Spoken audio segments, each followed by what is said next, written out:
আমার ডান দিকে রয়েছেন প্রফেসর। আগামী অর্থ বছরের বাজেট সুপারিশ নিয়ে রোববার রাজধানীর ধানমন্ডিতে নিজস্ব কার্যালয়ে সংবাদ সম্মেলন করে বেসরকারি গবেষণা প্রতিষ্ঠান centre for policy dialogue CPD. পরিস্থিতির মধ্যে আগামী বাজেটে ব্যক্তি পর্যায়ে বার্ষিক করমুক্ত আয়সীমা 3.5 লাখ টাকা থেকে 4 লাখে উন্নীত করার সুপারিশ করে সংস্থাটি।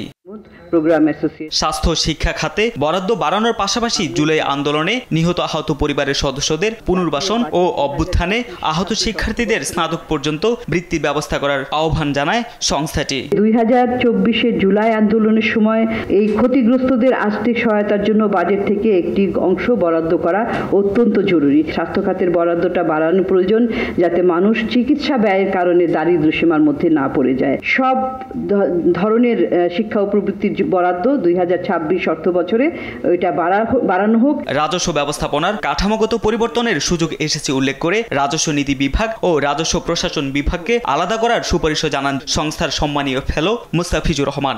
এখন কিন্তু একটা বড় সুযোগ আসছে যে আমাদের এই নীতিমালা, যেটা নাকি ট্যাক্স পলিসি, আর বাস্তবায়ন যেটা ট্যাক্স অ্যাডমিনিস্ট্রেশন, এটাকে ভাগ করার।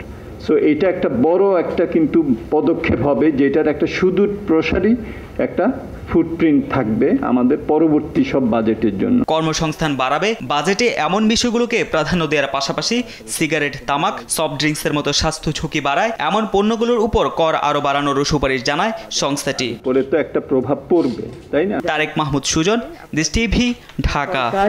এমন একটা অর্থনীতি উত্তর